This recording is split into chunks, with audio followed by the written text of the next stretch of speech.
তামান্না খান তামো, আপনার মতো third class মহিলাদের অন্য কোনো কাম নাই। আমি বুড়া বেটারে বিয়ে করছি, বুড়া বেটার কাছে টাকার জন্য গেছিলাম না কিসের জন্য গেছিলাম, তো তোর জামার কাছেও তো যাই নাই, তোর বাপের কাছেও যাই নাই। দেখছেন আপু কিরকম এইসব এগুলোর ধরে থাপ্পড় লাগানি লাগে।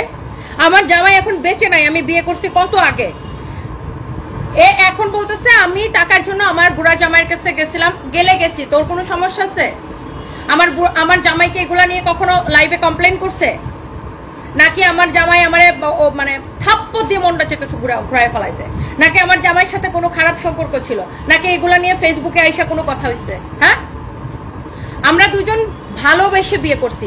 এমন তো না যে আমি আমার জামাইয়ের জোর করে বিয়ে করছি বা ব্ল্যাকমেইল করে বিয়ে করছি। ব্ল্যাকমেইল করে তো বিয়ে করি নাই। ও আমাকে ভালোবাসতো, আমি ওকে বিয়ে করছি, ভালোবাসতাম, বিয়ে করছি। টাকা ছিল কি না ছিল সেটা জবাব তো তোর মতো একটা থার্ড ক্লাস দিব না। দেখছেন আপনারা যে অনেকে বলেন যে আরে আমার ব্যবহার খারাপ, আমি কেন এদেরকে গালিগালাজ করে, আমি কেন এদেরকে চাকর বাকর ফকিনি বলি, কেন বলে এবার বুঝতে পারছেন? কেন বলি এবার বুঝতে পারছেন? কিসের মধ্যে কি আইসা কমেন্ট করে বসে থাকে। আমি বুড়া বেটার কাছে টাকার জন্য গেছি, আমি টাকার জন্য গেছি, তোর কোনো সমস্যা আছে?